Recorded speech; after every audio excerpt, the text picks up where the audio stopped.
Antes de Neil Armstrong tocar o solo lunar, Galileu Galilei já contemplava as crateras do nosso satélite.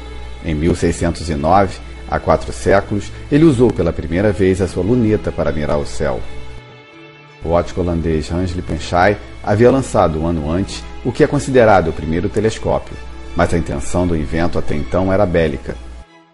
Galileu nasceu em 15 de fevereiro de 1564 em Pisa, na Itália. Dedicou-se à matemática, à física, à filosofia e à astronomia.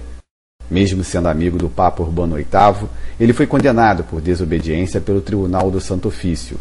Em livro, havia desdenhado do geocentrismo, a teoria aceita pela Igreja que colocava a Terra como o centro do universo.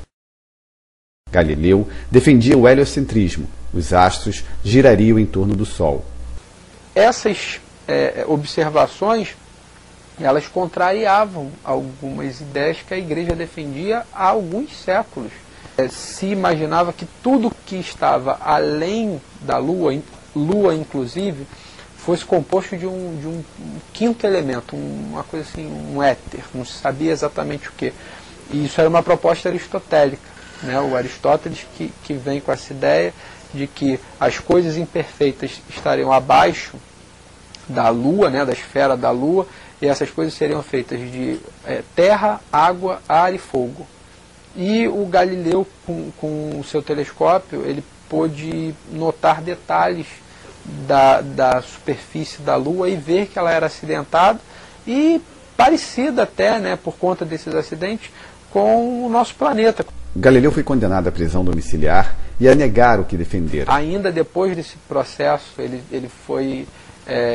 seguiu para uma prisão domiciliar, ele ficou preso em casa e mesmo em casa ele trabalhou, publicou obras, desenvolveu ainda parte do seu trabalho. O fato dele ter passado os 2 últimos anos de sua vida cego, isso tudo tem um reflexo na questão das observações. O Galileu ele usava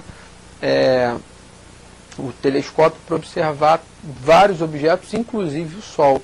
E hoje a gente sabe que não devemos observar o Sol diretamente nem a olho nu, e ele fazia isso com o uso de lentes. Somente em 1999 a Igreja o absolveu.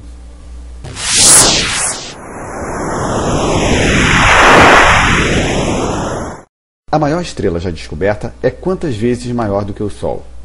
5 vezes, 240 vezes ou 2100 vezes? Resposta daqui a pouco. Depois de Galileu, a observação do espaço fica cada vez mais precisa. 1669.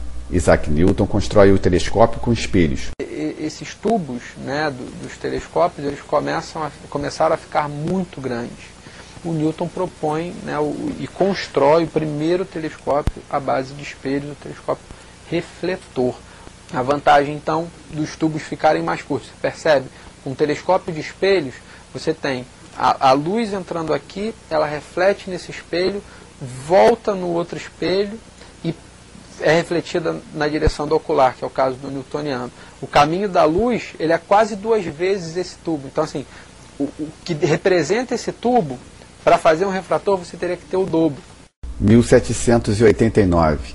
O inglês William Herschel constrói telescópio capaz de mapear a região mais notável da Via Láctea. 1862.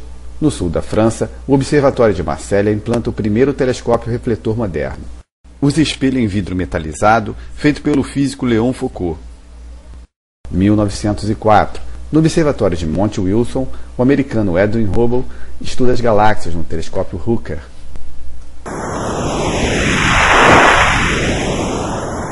Letra C. A maior estrela já detectada é a VY Canis Majoris, 2100 vezes maior do que o Sol. Os Estados Unidos lançam o Hubble em 1990. As imagens fascinam o mundo. O Hubble ele representa uma nova quebra de paradigma. Vamos supor que ao invés de trazer para mais perto, eu me aproxime com uma nave. Dentro dessa suposição, eu me aproximei da nebulosa. Então estou mais perto, eu vou ver como o Hubble viu? Não. Por que não? Porque é um objeto tênue que só é visto daquele jeito através de fotografia. Eu vou ver uma nuvem, vou ver aquela coisa, mas eu não vou ter a mesma imagem que o Hubble teve, porque Porque o Hubble não ficou olhando microsegundos, não foi uma fotografia de microsegundos, foi de alguns segundos ou minutos, eventualmente.